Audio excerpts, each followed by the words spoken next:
dimulai dengan baca surah Al-Fatihah.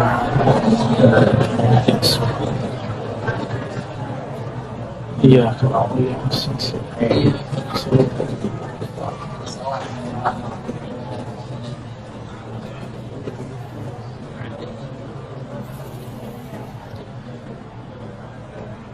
di dalam hadis Nabi SAW disebutkan bahwa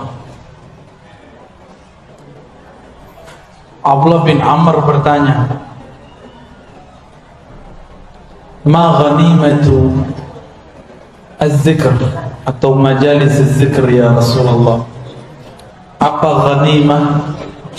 Ghanimah itu benefit, keuntungan ketika orang berzikir.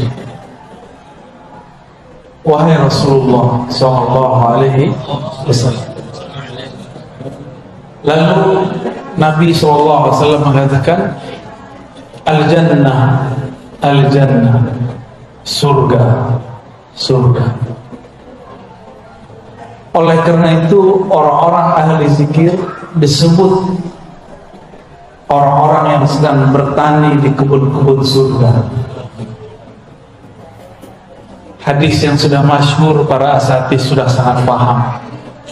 Nabi mengatakan, idza marartum bi riyadil jannah farta'u. Hadis Imam Tirmidzi, hadisnya sahih. Jika kalian melewati kebun-kebun surga, bukan satu, kebun-kebun, riyad jamak dari raudhah, kebun-kebun surga, farta'u, maka petiklah. Farta'u juga berarti maka cicipilah. Farta'u juga berarti maka jagalah. Jadi kalau kita mampir di suatu majelis zikir, cicipi, jangan cuma nonton, ikut baca apa yang dibaca, ikut katakan apa yang dilafazkan, maka kita sedang mencicipi buah-buah surga. Seandainya Allah bukakan mukasyafah, maka orang-orang itu akan memandang ahli zikir dan siapapun bersamanya sedang menanam pohon-pohon surga, sedang mencicipi buah-buah surga. Dalam hadis yang sahih disebutkan, subhanallah bihamdi, subhanallahil azim, itu adalah ghalsun atau syajarun min syajaratil jannah, adalah pepohonan-pepohonan surga. Maka tadi pagi siapa yang berzikir subhanallah bihamdi, subhanallahil azim, dia sudah menanam. Jika satu kali dia baca, dia menanam 10 pohon. Jika dia membaca 100, dia membaca 100, seakan-akan dia menanam 1000 pohon. Kalau kita punya kebun sawit 1000 pohon, itu berapa hektar itu? Jika itu pagi sore pagi sore pagi sore kali 30 hari kali 60, kalau kita mau kali-kali sampai capek-capek sendiri ya. Maka orang-orang ahli zikir ini qalbuhu athari ghani, qalbunya kaya. Kalau orang kaya mau apa aja bisa nggak? Maka ahli zikir itu mau apa aja dia tinggal terbersit di qalbunya, Allah kirim. Maka hati-hati yang antum yang banyak zikir, jangan mikir aneh-aneh ya, nanti ibu-ibu marah.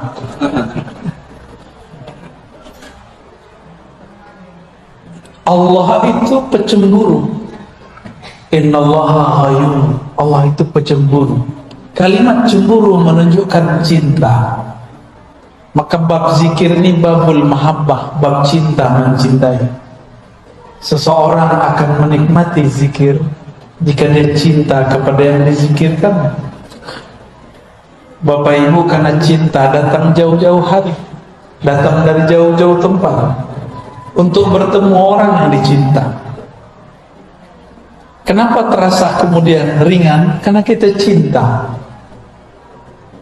Nanti di surga perjalanan jauh, ada satu pohon baru bisa ditembus dengan 100 tahun perjalanan. Ya, tapi hanya bisa ditembus oleh ahli zikir sesaat.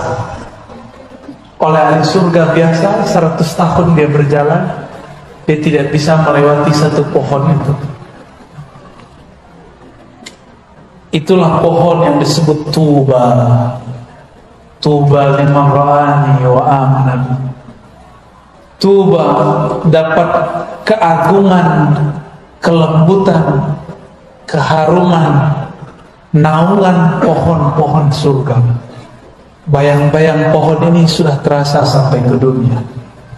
Siapa yang hidupkan majelis zikir, maka di rumahnya, di jalannya, di masjidnya, di halaqahnya, di suraunya, itu akan ada bayang-bayang pohon tuba. Ya, itu sebabnya banyak orang ingin mendatangi pohon itu, karena itu adalah puncak dari taman-taman surga. Maka tiada tempat orang berzikir di situ kecuali orang datang ingin berlatih di sana. Tapi inti dari tempat surga itu, tempat surgawi, bukanlah fisik, bukanlah masjid dengan bangunan yang megah, tapi ada sosok yang qalbunya senantiasa menyebut nama Allah. Jadi sebenarnya taman surga itu ada di qalbu seorang mukmin. Qalbul mu'min baitullah, begitu kata ulama. Qalbu mu'min adalah rumah tempat mengingat Allah Subhanahu wa ta'ala. Gimana? Qalbunya sudah jadi rumah Allah belum? Rumah fulus ya. Kalau masih jadi rumah fulus, lelah. Hatta ustadz dia lelah. Maka jadikan rumah Allah itu yang pertama qalbu. Fisik ini tergantung qalbu. Dulu saya belajar zikir di surau, masih surau kayu. Kayu pun bukan kayu mahal, kayu bekas-bekas, nggak kepake di luar, kita tambal untuk surau kita. Tapi di situ banyak orang yang bisa berzikir, dan tempat itu dirindui. Kenapa tempat itu dirindui? Karena tempat itu punya kenangan kami diajari oleh ahli zikir.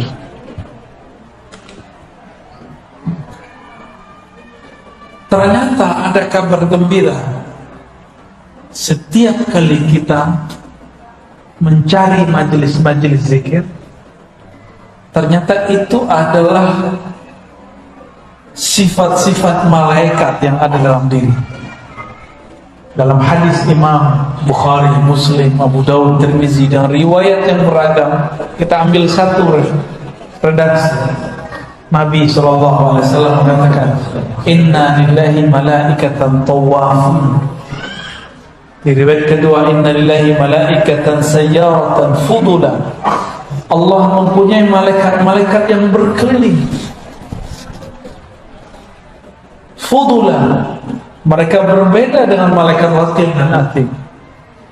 Mereka tambahan, malaikat yang di luar raqib dan atid.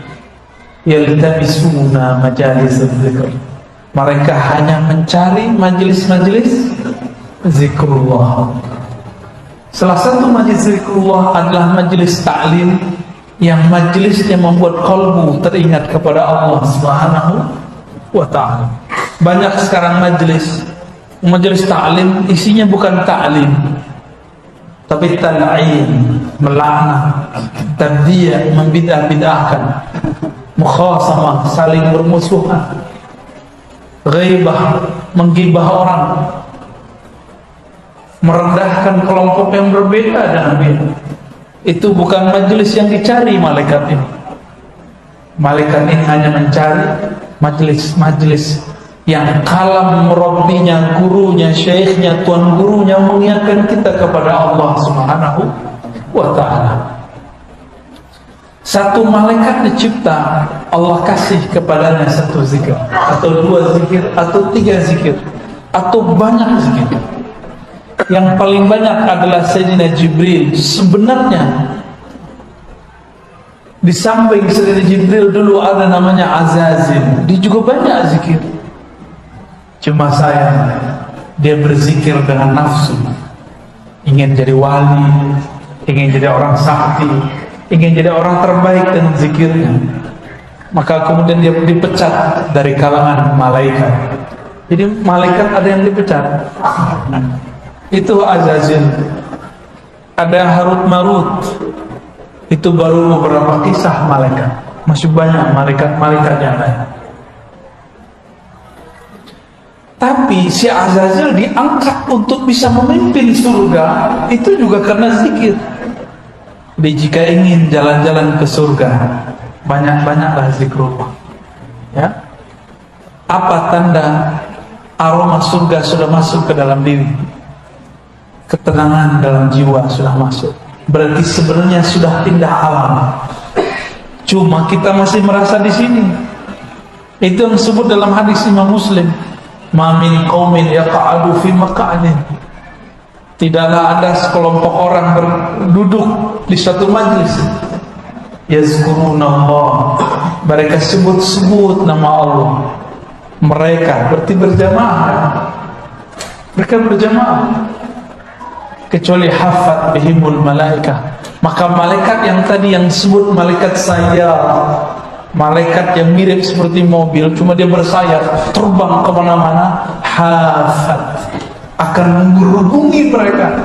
Dalam hadis Imam Muslim dikatakan mereka antri berlapis-lapis sampai ke langit sana. Jadi kalau makanya tadi kita buka kajian Al-Fatihah, itu cara menghimbau malaikat tadi. Mereka lagi banyak tuh sampai ke atas. Teman tuh gak lihat kan? Kalau lihat pada kabur paling, pingsan paling. Ya, ngeliat ada orang bersayap kan pusing. Ya. Apabila mereka ketemu, maka dia berteriak kepada malaikat yang sedang mencari di ujung bumi sana. Halummu ila hajatikum. Ayo, ini tempat hajatmu, tempat orang berzikir. Itulah yang disebut ahli zikir itu masyhur di kalangan malaikat. Baru dia masyhur, viral di YouTube. Ngapain viral di YouTube kalau nggak masyhur di kalangan malaikat di alam malakut? Jadi channel malakut dulu terkenal, baru channel YouTube. Ya, YouTube nggak masuk ke alam, itu alam maya itu.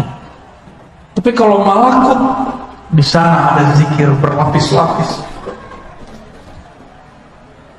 Sampai ke langit pertama, kedua, ketiga, keempat, itu malaikat zikir semua. Jadi Nabi ketika dia naikkan ke atas, beliau mendengar ada malaikat berzikir, Subhanallah bihamdihi, Subhanallahil azim. Diturunkan jadi zikir pagi sore, jadi zikir yasinan. Jadi kita zikir begitu sedang meniru para malaikat. Maka ini kabar gembira bagi teman-teman sahabat, bapak ibu yang datang ke majelis zikir. Berarti nur malaikat dalam diri kita sudah hidup, sudah aktif. Bedanya kita tidak bersayap, mereka bersayap. Kita masih butuh makan, mereka nggak butuh makan. Ini hari aktif, jam kerja. Kita meninggalkan kerjaan untuk mencari makan karena ingin memberi makan kepada qalbuna nur. Maka Allah bertanya kepada malaikat ketika dia naik, padahal Allah lebih tahu apa yang terjadi sebenarnya. Wahai malaikatku, sedang apa hamba-hambaku engkau tinggalkan? Apa jawaban mereka? Yukabbiruna, mereka sedang memuji engkau. Yumajjiduna, sedang membesar-besarkan engkau. Yuhalliluna, sedang mentahlilkan engkau. Itulah dalil tahlilan. Yuhallilun, mereka bertahlil. Dan tidak disebutkan di hadis itu tahlil mau acara apa, bebas. Yang penting tahlil. Mau tahlil lagi kematian, mau kehidupan, mau kelahiran, mau syukuran, terserah. Mau ba'da sholat, di luar sholat, tidak ada pembatasan. Allah tidak membatasi. Kenapa ada orang membatasi? Ya. Maka selamat jadi ahli tahlilan. Ya. Bukan hanya bawa berkat itu cuma untuk perut. Nama kita disebut-sebut di sana. Apa kata malaikat? Si fulan, walaupun dia ngantuk-ngantuk, dia zikir ya Rabb. Si fulan, dia tinggalkan kerjaan ya Allah untuk menghadiri majlis ya Allah. Si fulan, istrinya ngambek ya Allah karena suaminya suka majlis ya Allah. Si fulan, si fulan, si fulan, itu diadukan semua ke Allah. Disitulah Allah ridho kepada hambanya. Ya, selamat. Selamat antum berpolemik di rumah. Ya, kalau sudah jadi ahli zikir, sudah suka majelis zikir, harus lebih sayang kepada pasangan. Oh, boleh galak kalau pulang. Kalau pasangan kita bilang, keluar mulu, jangan diketusin lagi. Dia sudah kesepian. Ya, ekspresikan sayang kita kepada hamba-hamba Allah. Pertanyaan pertama kali kepadanya. Ahli zikir harus lebih sayang kepada pasangannya daripada orang yang tidak suka berzikir. Karena Allah mengatakan irhamu fil ard yarhamukum man fis sama. Sayangi yang di bumi, sayangi maka engkau akan disayang yang di langit. Ya, jangan galak-galak sama istri ya. Ini ibu-ibu jangan galak-galak sama suami. Kalau perempuan suaminya minta, "Dek, kamu di rumah," maka yang afdal di rumah. Ya, tapi kalau suami, "Mas, Bang," kalau di sini panggil Bang ya. "Bang, di rumah aja, Bang." Sabar, Dek, kan kita udah pasti udah akan nikah. Udah gak kemana-mana, Abang. Abang mau cari nur biar tambah sayang sama adek. Gombal. Itu gombalnya Dr. Thohir itu.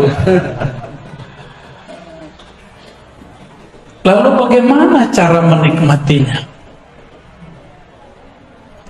Kalau ada gelas, ada air, tapi di gelas itu ada kotoran, bisa nggak saya menikmati air?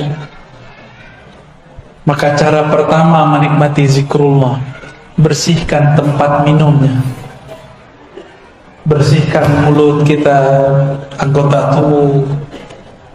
Berani nggak kalau lagi junub masuk masjid? Imam Ibnu Athaillah As-Sakandari, penulis hikam, menyebut orang yang lalai zikrullah disebut junub ruhani, dan itu harus ditobatkan. Astaghfirullah, istighfarnya bukan dari dosa zahir, istighfarnya dari dosa lalai kepada Allah Subhanahu wa ta'ala. Kalau orang awam menganggap zikir itu sunat, enggak. Kalau bagi ahlul haqiqah, zikir itu wajib. Karena dalilnya wala takun minal ghafilin, surat Al-A'raf ayat 205 ya. Janganlah engkau menjadi orang yang lalai. Berarti lalai itu haram. Lalai itu haram. Maka ulama kita buat teknik zikir.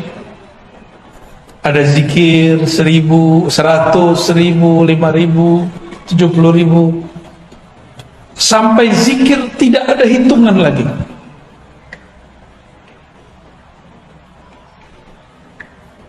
Jadi pertama bersihkan dulu gelasnya, ya.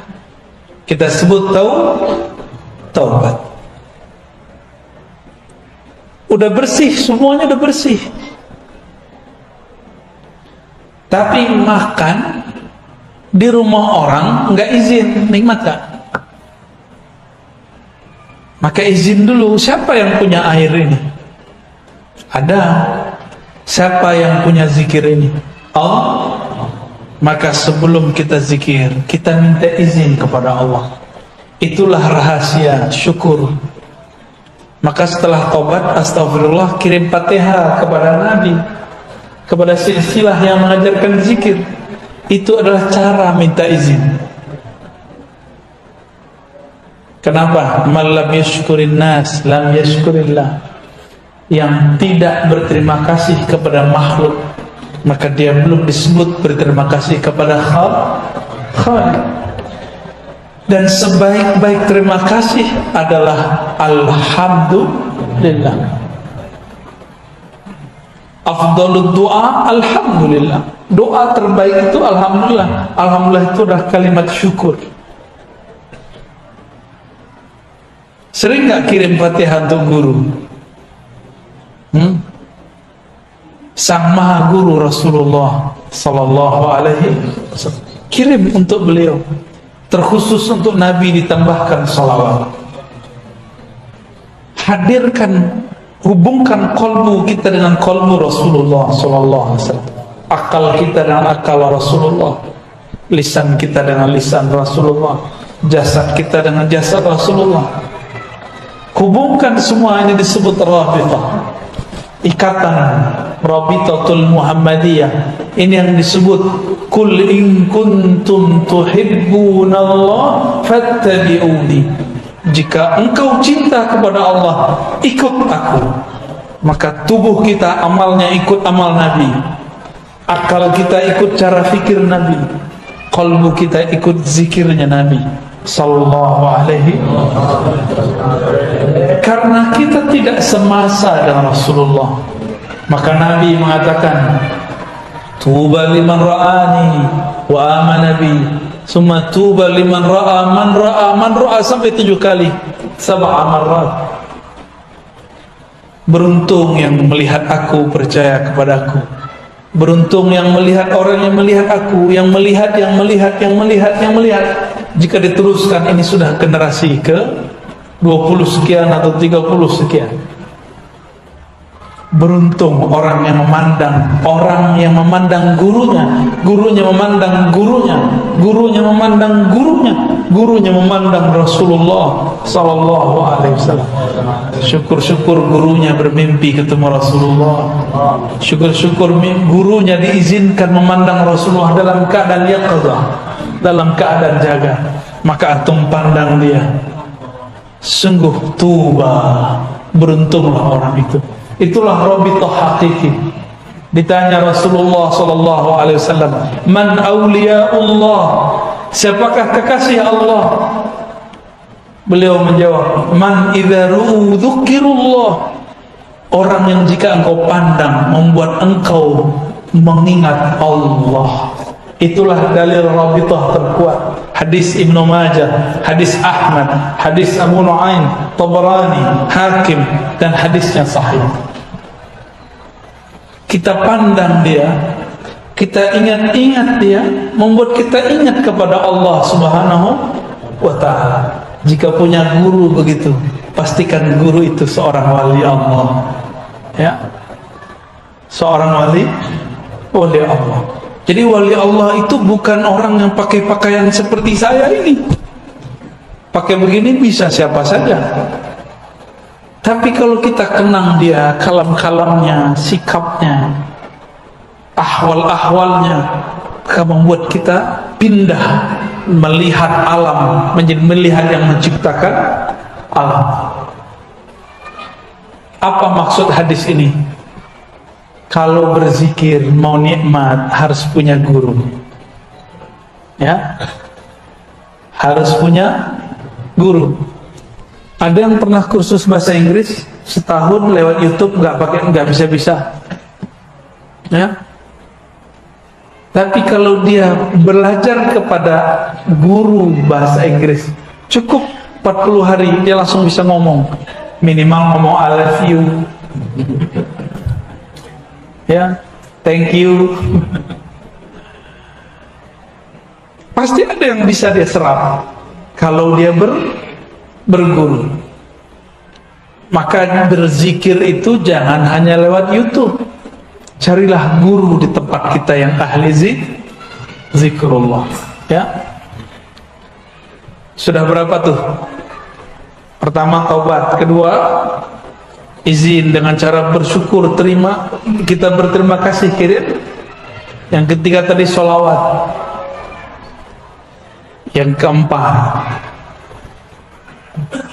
Yang keempat itu meluruskan niat. Niat itu tergantung kenal kepada yang dizikirkan. Jika kenal kepada Allah dengan sebenar-benar ma'rifat, kita akan zikir karena dia layak dizikirkan. Tapi kebanyakan orang awam kenal Allah, Allah itu tempat ngadu. Boleh. Allah ini tempat menunaikan semua hajat, boleh. Tapi itu awam. Orang awam itu kalau dia zikir cuma karena ada hajat. Gak ada hajat dia gak zikir. Padahal kita setiap saat berhajat kepada Allah subhanahu wa ta'ala. Kalau lagi hidup susah, dompet lagi tipis, itu kencang baca sholawatnya, ya, kencang tahajudnya, bahkan sholat duhanya kencang. Padahal tidak ada hadis mengenai sholat duha melancarkan rezeki. Yang ada cuma orang yang sholat 4 rakaat di awal pagi, di awal hari, Allah cukupkan hidupnya sampai sore hari. Ulama kita beda pendapat nih, sholat apa ini? Sholat syuruk apa sholat duha? Ya, benar Ustaz ya? Man shalla arba'an, ya, yang sholat 4 rakaat di awal hari, ya, kafahullah, Allah cukupkan hajatnya sampai sore hari. Hajat kita keperluan hajat apa? Hajat zahir atau hajat batin? Lebih banyak hajat yang mana? Jangan-jangan zahir. Maka datang ke Ustaz Thohir. Ustaz Thohir, doainnya bisa beli mobil. Jadi ke Ustaz itu minta doa beli mobil. Benar ya? Datang ke Kiai, Pak Kiai doain anak saya sakit. Semuanya fisik. Pak Kiai doain saya lagi banyak utang, semoga bisa bayar hutang. Jadi Kiai ini karena dia simbol-simbol Allah di muka bumi, maka jadi tempat mengadu orang-orang untuk usulan fulus.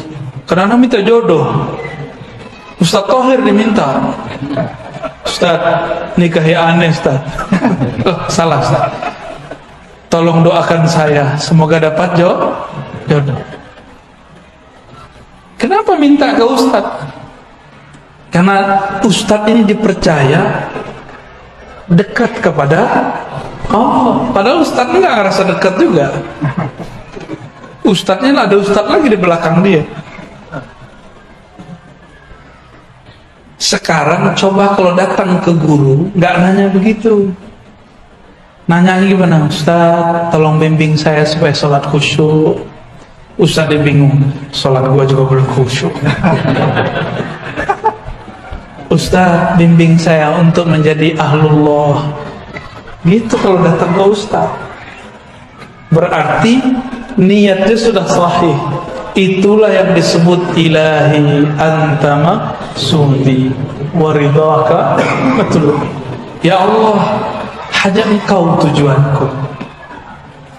Berarti tujuan zikir bukan pengen sakti, bukan pengen dapat duit banyak, bukan juga pengen cari ketenangan, bukan pengen cari khusyuk, enggak. Nanti antum zikir enggak khusyuk, enggak mau zikir lagi. Ya, jadi jangan belajar zikir karena pengen ini. Zikir itu karena supaya Allah ridho. Ridho artinya rela. Yang penting Allah rela sama kita. Allah kalau sudah ridho, hambanya ini pendosa dimaafkan. Tapi kalau Allah belum ridho, walaupun antum itu sholat sehari 700 rakaat, itu tidak diterima. Kok bisa begitu? Karena Allah belum ridho, kan yang dipandang Allah qalbunya. Jadi baca ilahi anta maksudi wa ridhaka matlubi itu penting. Disebut tashihun niyah, meluruskan niat. Kami kalau dulu belajar hadis, belajar Quran, ada namanya adab hamilil Quran atau adab talibil hadis, adab belajar santri Quran, santri hadis. Nomor pertamanya apa? Tashihun niat, meluruskan niat. Tapi saya baru dibimbing meluruskan niat bukan waktu belajar hadis, waktu belajar zikrullah. Guru saya bilang meluruskan niat. Dulu belajar hadis enggak, belajar aja. Walaupun kita diajarkan adab-adabnya, tapi tidak diajarkan melafazkannya. Diajarkan guru zikir, nikmat tidak nikmat ridho, khusyuk tidak khusyuk tetap ridho. Bisa nggak begitu? Zikirnya tetap jalan meskipun tidak terasa nikmat. Kenapa zikir tidak terasa nikmat? Az-zikru syifa'un. Zikir itu obat. Obat itu untuk yang berpenyakit. Obat itu murrun wala hulwun. Obat itu pasti pahit, tidak manis. Bener, obat manis pahit. Yang manis itu obat demam anak-anak tuh. Apa namanya? Wah, antum iklan. Tapi obat orang dewasa pahit atau manis? Pahit. Mau mengobati kalbu? Maka nikmati pahitnya zikrullah, nikmati pahitnya tahajud. Orang tidur kita bangun. Nikmati pahitnya sedekah. Itu bertengkar loh dalam hati. Coba antum sedekah, bertengkar di hati. Kasih enggak, kasih enggak, kasih enggak, kasih enggak. Enggak. Sih. Enggak sih. Pasti begitu tengkar. Udah megang tasbih, datang syaitan, bid'ah, syaitan tuh. Ada yang merasa tadi ya? Udah jalan tasbihnya, subhanallah, subhanallah. Tahu-tahu handphone bunyi, terganggu lagi. Maka tips menikmati zikir. Apa kata Allah kepada Sayyidina Musa? Ikhla'na alaik. Tinggalkan sendalmu, aksesorismu. Jadi kalau mau zikir, matikan handphone. Ya, matikan handphone. Kita punya smartphone yang canggih. Nih, kalau lagi zikir, dia di-off-kan dulu sebentar. Ya, di-off-kan ini. Gimana cara meng-off-kan ini? Pakai syahadat. Asyhadu an la ilaha illallah. Ajak, wahai akal pikiranku, bersaksilah tak ada yang berhak disembah kecuali Allah, Nabi Muhammad Rasulullah sallallahu alaihi wasallam. Syahadatkan akal kita, syahadatkan kalbu kita, baru zikir. Nah, ini paling kunci. Setelah tadi meluruskan niat, kembali ke depan. Syahadatkan diri kita sebelum mau zikir, mau sholat, mau sedekah, mau apa aja, syahadatkan dulu. Siapa tahu ketika kita selesai sholat, terus kita keluar, terus kita mau sholat lagi, pernah terjebak kepada kekufuran, kufur yang tidak terlihat. Maka kita syahadatkan dulu pikiran ini, qalbu ini, tubuh ini, baru kita masuk lagi ke alam zikrullah. Ya, Jadi sudah berapa? 5 ya. Bisa diulang. 1, taubat. 2, syukur. Pertama, syukur kepada makhluk, kirim Kenapa Al-Fatihah? Karena Al-Fatihah itu ada alhamdulillah di dalamnya. Alhamdulillah adalah afdhalud doa, afdhalus syukur. Syukur tertinggi, doa terhebat. Terus sholawat. Kenapa sholawat? Yang membuat kita bisa zikir sekarang Nabi bukan? Kalau Nabi nggak ajarkan, bisa nggak kita? Jadi sombong sekali kalau ada orang zikir tidak bersolawat. Inilah perbedaan antara Jibril dengan Azazil. Itulah beda antara Nabi Muhammad dan iblis. Itulah beda antara mukmin dengan kafir. Dia bersolawat.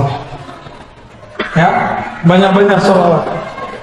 Kalau bukan karena solawat, zikir kita nggak diangkat. Solat kita yang nggak khusyuk itu nggak akan diterima. Ada yang khusyuk sholat zuhur tadi? Khusyuk apa kusut? Kusut? Jujur aja lah. Itu sholat antum masih diangkat karena ada salawat di belakangnya. Jangan debat lagi pakai sedina nggak pakai sedina. Gagal fokus namanya. Ya, salawat aja. Ini mau salawat, debat dulu dalam badan. Pakai sedina nggak ya? Orang lagi sholat masih debat. Kita udah ada di hadapan musuh nih. Mau pakai jurus apa nih? Gak ada. Kalau sudah mau pergi perang, sholat itu berperang dengan syaitan, dengan diri sendiri. Jangan pakai teori macam-macam, langsung. Inilah yang dikatakan oleh Imam Abu Ali Ad-Daqqaq, zikrullah silahul muridi. Zikir kepada Allah adalah senjata para murid. Udah punya senjata belum? Udah pernah dikasih sama guru dulu, dikasih ijazah, ditalkin, diasah enggak?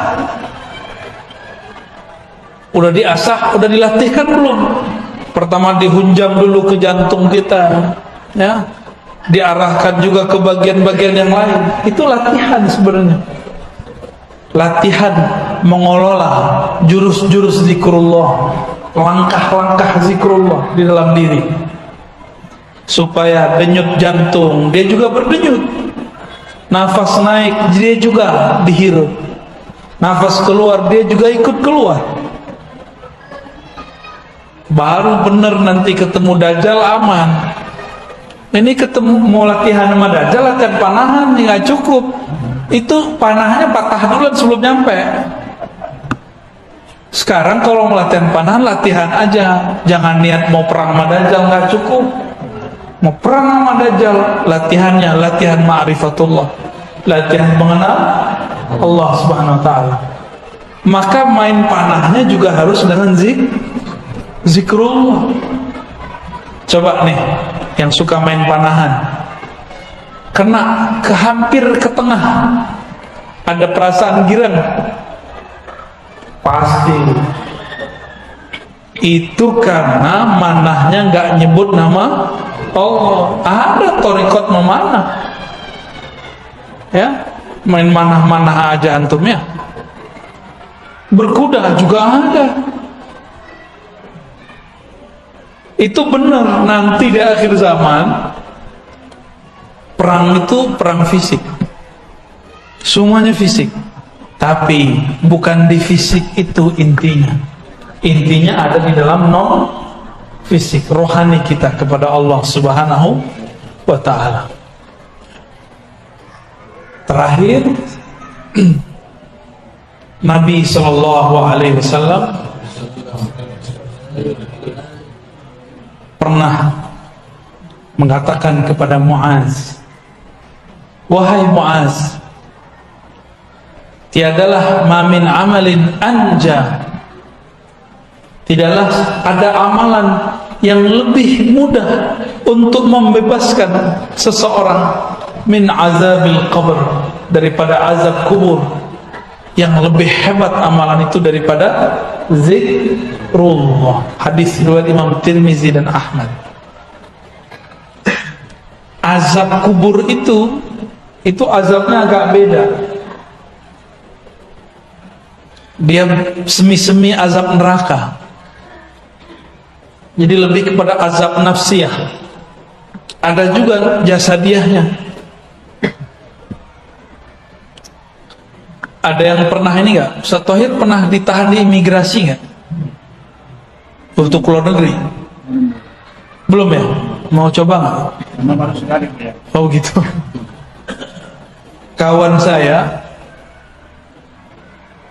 waktu masuk ke Israel ditahan. Itu ustaz. Wajahnya langsung berubah. Untung nggak buang air kecil berdiri. Itu ustaz. Ustaz aja hilang saktinya lagi diperiksa. Sama, ini mau ustaz, mau kiai, mau tuan guru, mau mursyid, masuk ke alam kubur, gemeteran juga ketemu munkar dan nakir. Maka Nabi mengatakan, kalau orang ini kenal Allah, pertanyaan munkar nakir apa? Man rabbuka, siapa Rabbmu? Gak ditanya, ente mursyid. Gak ditanya, ente khalifah thariqat. Gak ditanya, thariqat ente 10 ya. Gak ditanya. Gak laku di sana. Ente hafiz 31 juz ya. Juz ke-31 nya juz Al-Poqar. Ada juz duren kalau di sini ya. Enggak ditanya. Yang ditanya siapa? Man rabbuka, Tuhan kamu siapa? Rabb itu artinya Tuhan. Kamu bertuan kepada siapa hidupmu? Kamu menghambakan dirimu kepada siapa? Kamu hafal Quran untuk siapa? Kamu zikir untuk siapa? Kamu ngaji untuk siapa? Kamu kerja untuk siapa? Ini coba nih, berangkat pagi jam 6, pulang jam 6, berarti udah 12 jam kita untuk selain Allah. Maka kerjanya harus diniatkan sebagai ngabdi kepada Allah. Kalau enggak, ketika kita jawab Robbi, bingung apa mau dijawab. Kerjaanku, jangan-jangan tuan kita handphone. Antum ini kan gak bisa lepas dari handphone. Bener? Jujur aja lah ya. Lebih bid'ah smartphone yang dari Cina tuh atau tasbih? Dari Cina juga.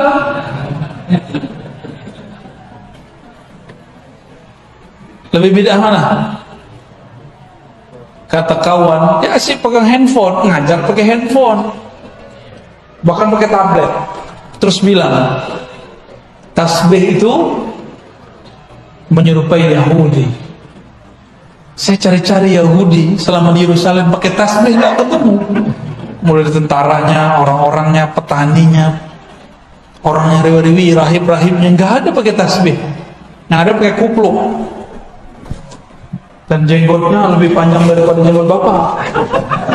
Jenggot bapak itu masih kurang sunnah. Apalagi jenggot aneh. Masya Allah, nggak ketemu. Jadi mereka ini kan nggak senang langsung Yahudi. Malah ada yang bilang tasbih itu punya Saulin. Ya salam, ini ketahuan nih suka nonton kungfu nih. Kayaknya itu lebih bid'ah daripada main tasbih. Nggak belajar usul fikih dengan benar, bahwa ada yang disebut al-maqsud, ada yang disebut dengan wasail, wasilah. Tujuan orang megang tasbih, tujuan orang megang handphone apa? Lebih mulia mana? Tasbih. Rasulullah nggak pernah pakai tasbih. Oh, kita bisa papas ini kalimat. Rasulullah baca Quran pakai mushaf nggak? Mushaf alat tasbih sama. Orang Yahudi baca kitab mereka pakai mushaf lembaran nggak? Pakai. Lu mirip dong. Disebut ahlul kitab kan mereka? Ahlul kitab. Antumnya ahlul kitab semua nih berarti. Jadi mikir-mikir kalau mau bilang serupa. Ternyata ijazah sanad tasbih bersumber dari Sayyidina Al-Hasan Al-Basri, murid Sayyidina Ali, lahir di masa Sayyidina Umar. Al-Hasan lahir di Hijaz, di Madinah, tapi besarnya di Basrah. Berguru kepada Sayyidina Ali. Nah, syaitan gak mau diam, maka dia bisikkan ulama-ulama yang di dalam hatinya tidak ada takut kepada Allah. Kamu cari alasan bahwa Hasan Al-Basri tidak pernah berguru kepada Ali. Maka ada pembahasan mereka, inqita'ul Hasan Al-Basri wa Ali, keterputusan Hasan Basri dan Ali. Tapi dibantah oleh ahli hadis Imam Ibn Hajar Al-Asqalani bahwa Al-Hasan Al-Basri benar-benar berguru lama kepada Sayyidina Ali karramallahu wajhah. Jadi pakai tasbih dari siapa? Al-Hasan dan kami meriwayatkannya dari guru kami, dari gurunya terus sampai kepada Sayyidina Hasan Basri, bersambung kepada zaman Imam Tabi'in yang digelar dengan Sayyidus Zahidin, sayyidnya orang-orang zuhud. Itulah gelar Imam Hasan Al-Basri. Ya, itu tasbih itu ada sanadnya, kita sorbannya kita ada sanadnya, cuma saya belum pakai. Ya, bentar lagi lah ya. Jadi sekarang kita skip dulu ijazahnya, kita simpen dulu. Megang jenggot aja ada ijazahnya. Jadi yang punya jenggot nih panjangin dikit Pak ya. Nanti kalau kita ke Medan lagi kita ada ijazah jenggot, megang jenggot, ada ijazahnya. Maka beliau tuh yang paling sunnah di situ tuh ya. Mana jenggot antum? Kita berjenggot bukan pengen disebut salaf. Kita berjenggot karena Nabi kita berjenggot. Tapi ya kalau antum nggak mau berjenggot nggak apa-apa. Cukup katakan beberapa guruku tidak berjenggot. Boleh, boleh ngomong begitu. Ya, bukan berarti melanggar sunnah Nabi Sallallahu Alaihi Wasallam. Inilah lebih kurang pengantar tentang bagaimana cara menikmati zikrullah. Jangan fokus kepada yang zahirnya, mulailah masuk kepada yang batinnya. Nah, semua itu nanti disebut dengan kaifiyat zikir. Coba tanya semua mursyid, semua guru yang saya jelaskan itu nanti ada pada mereka. Cuma beberapa mursyid kadang tidak bisa menjelaskan ini itu kaifiat, mana dalilnya ya. Mereka cuma tahu dalil, merasakan zauq, cobain, rasain, itu dalilnya ya, itu dalil mereka. Sebenarnya dalil itu lebih kuat. Sayangnya orang awam kadang-kadang tidak paham ya. Barangkali itu dari kami, silakan kalau ada yang mau dikonfirmasi, ditanya ya, tafadhal. Baik, pada Bapak Ibu yang ingin bertanya, masih ada waktu 50 kita sampai sholat dunia, maka langsung ke depan. Satu yang dekat.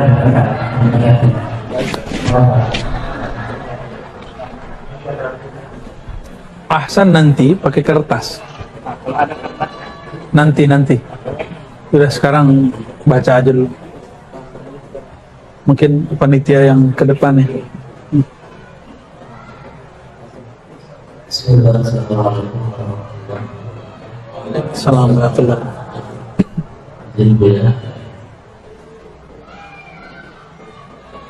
Apakah bagaimana zikir yang bisa menyampaikan kita ngomong tertentu. Baik. pengen naik makom, berarti niat ilahi anta maksudnya nggak benar. Ya, sebenarnya mudah. Guru kita biasanya kalau yang oke, itu sebelum talqin zikir ngajak istighfar dulu. Sebelum istighfar disuruh dulu mandi tobat, disuruh sholat tobat, ingat mati sebelum mati, lalu dilafazkanlah istighfar. Biasanya dibimbing cara baca istighfarnya. Di saat antum dibimbing oleh guru baca istighfar, lalu memaknai kalam-kalam istighfar, sedang ditarik sama guru ke makom taubat.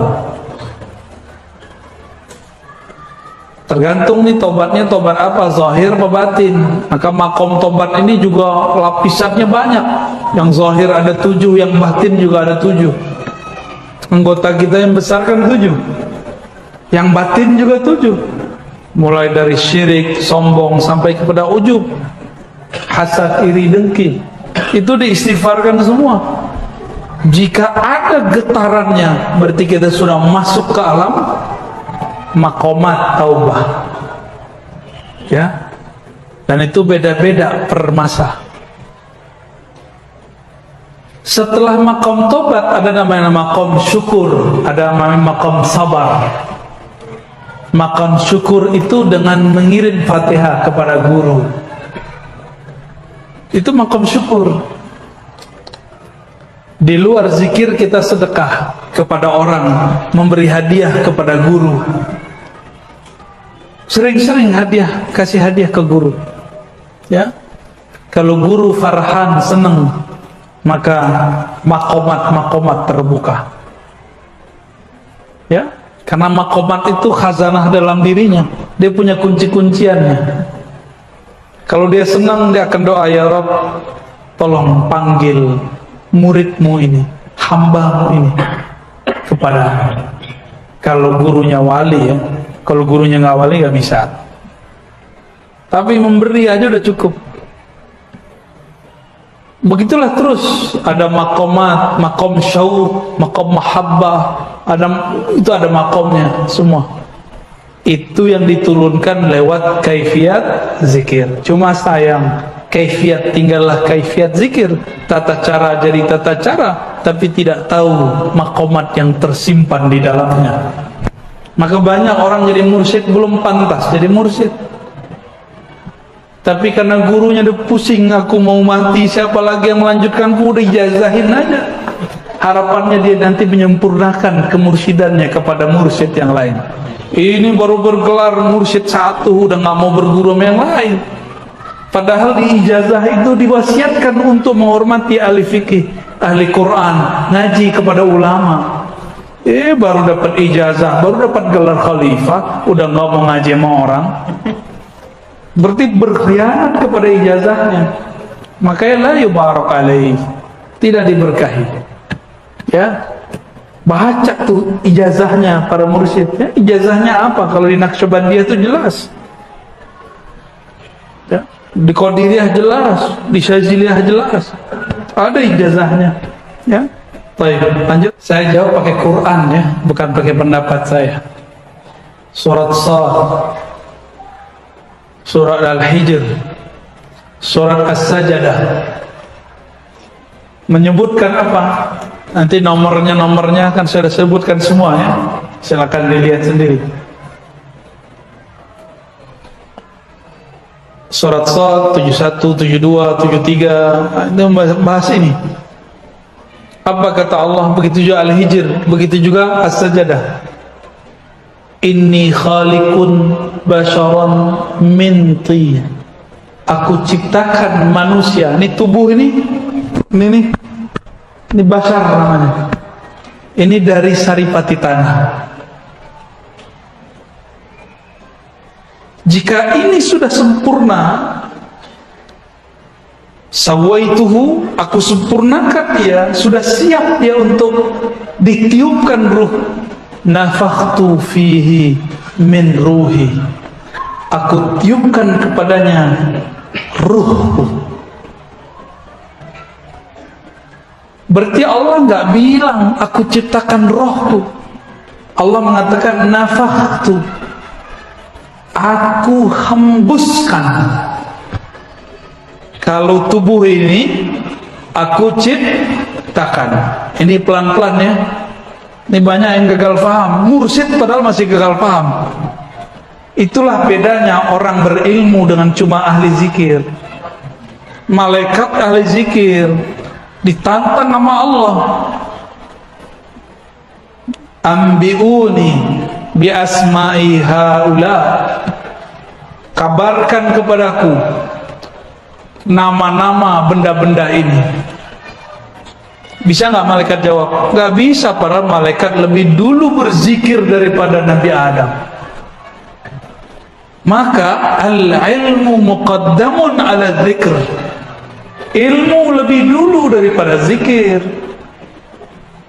Ulama lebih mulia daripada orang yang berzikir 1000 tahun, karena dia belajar satu bab mengenai Allah, dia sama dengan duduk zikir 1000 tahun.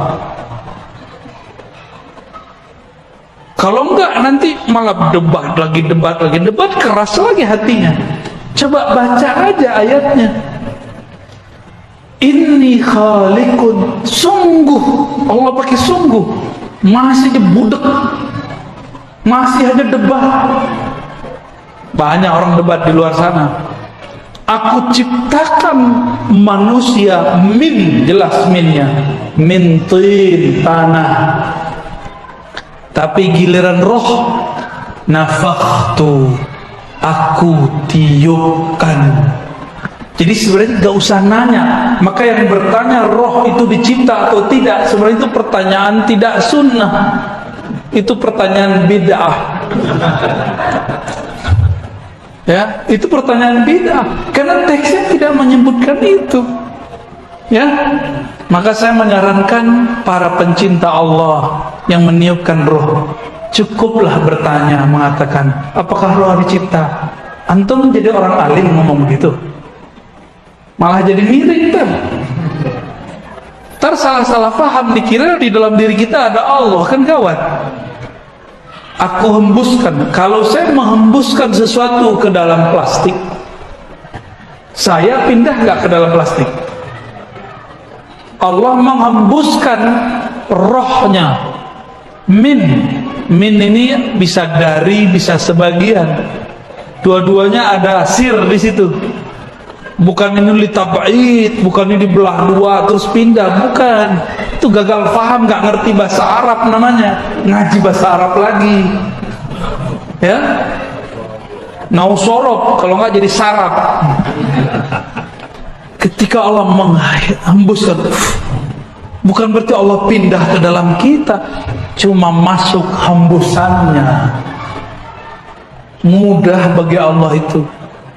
Jangan serius-serius amat, ya. Kira-kira begitu ya. Jadi bid'ah menanyakan ruh itu makhluk. Tapi bid'ah kan banyak bagiannya. Ada bid'ah hasanah sama saya. Kapan dia jadi hasanah kepada saya, atau ada lagi pembahasannya? Tanya ke Ustaz Thohir nanti ya. Kelas orang silat nggak berguru sama tengkar, sama orang silat berguru, cakepan mana jurusnya? Imam Abu Al-Daqqal ngomong, zikrullah itu senjatanya orang beriman, murid. Senjata harus dilatihkan nggak? Harus dilatihkan. Ada gurunya, ada mentornya, ada murabbinya. Masa untuk fisik guru silatnya ada, untuk fitness biar badannya kekar, six pack. Tahu six pack, Bu? Bapak-bapak ini sudah lewat badannya, six packnya dari samping, belundung perutnya udah. Jika tubuh fisik harus dilatih. Ada orang latihan fitness tanpa guru, tanpa trainer, gimana? Keseleo nggak badannya? Sakit-sakit? Kita sama guru aja sakit-sakit, apalagi gak sama guru. Itulah sebabnya kenapa ada orang gila berzikir. Dia berguru, tapi yang dia amalkan bukan yang dia pelajari. Tunggu aja ntar begini. Tunggu aja ya. Itu orang pengkhianat kepada gurunya. Gurunya bilang amalkan ini nak, yang diamalkan yang lain. Ya, nggak percaya sama guru, syak kepada syekhnya. Baik, sudah jam 3 ya. Mari kita tutup kajian ini, kita lanjut nanti malam ya. Ntar malam, habis isya apa habis maghrib? Habis maghrib. Kata ini udah kholas, nanti malam ya insyaallah. Baik, Bapak Ibu, sahabat-sahabat karena Allah, kita minta kepada Allah Subhanahu wa taala semoga Allah menerima kita sebagai hamba-hamba yang zakirin, yang banyak berzikir. Astaghfirullahaladzim, Allahumma rahman rahim karim. Ya Allah yang maha pengasih, yang maha penyayang, di dalam qalbu kami ya Allah sepi namamu ya Allah. Di dalam qalbu kami ya Allah sedikit sekali menyebut namamu ya Allah. Sedangkan Engkau memandang ke dalam qalbu kami ya Allah, maka ampunkan kurangnya nama Engkau dalam qalbu kami ya Allah. Famla' qulubana bi asma'ika wa sifatika ya Rabb. Ya Allah, penuhilah qalbu kami dengan nur namamu, nama-namamu yang indah ya Rahman ya Rahim. Penuhilah qalbu kami dengan nama-namamu, sifat-sifatmu yang sangat lembut ya Rabb. Keluarkan dari qalbu kami syirik, keluarkan dari qalbu kami semua kebencian, sebagaimana Engkau menyebut dirimu Rahman Rahim, maka teteskan Rahman Rahimmu, kasih sayangmu ke dalam qalbu kami yang sempit ini. Harapan kami ya Rabb, dengan tetesan Rahman Rahim, qalbu kami jadi luas dengan mencintaimu, mencintai Rasulmu, dan mencintai umatmu, hamba-hambamu. Allahumma ij'al hubbaka ahabba ilaina min kulli syai'. Ya Allah, jadikan cinta di qalbu kami kepada Engkau lebih banyak, lebih besar daripada kami mencintai yang lain. Hatta kami lebih cinta Engkau ya Allah daripada mencintai diri kami sendiri, mencintai orang tua kami, pasangan kami, anak-anak kami, harta-harta kami. Ya Rabb, qalbu kami selalu berubah. Pagi ini mukmin, sore jadi fasik. Sore beriman, paginya jadi fasik. Karena Engkaulah yang menggenggam qalbu kami ya Allah, maka robahlah hati kami, bolak-balik hati kami dalam taat kepadamu. Jika Engkau tetap ingin merubah hati kami ya Allah, maka rubahlah menjadi tambah cinta kepada Engkau ya Allah, tambah rindu kepada Rasul ya Allah. Ya Rabb, hawil ahwalana ila ahsanil ahwal. Jika keadaan kami kurang baik, maka rubahlah keadaan kami menjadi lebih baik. Ya dafi'al bala, wahai yang menolak bala. Bala yang paling besar adalah saat qalbu kami tidak menyebut nama Engkau. Maafkan kami ya Allah, jika datang pandemi kami lupa kepada Engkau. Kami katakan kami beriman, tapi tidak ridha terhadap takdir Engkau. Maka jadikan kami radina bi qada'ika ya Rabb. Jadikan kami ridha kepada takdir-Mu ya Allah, baik takdir pandemi ataupun takdir tidak pandemi, takdir kaya ataupun miskin, takdir nikmat ataupun tidak nikmat. Di tangan-Mu, biyadika ya Rabb, kullu syai', segala sesuatu. Allahumma rabbana atina fid dunya hasanah wa fil akhirati hasanah wa qina adzabannar واختم لنا بالخيرات واجعلنا من المفردين الذاكرين آمين يا رب العالمين والحمد لله رب العالمين.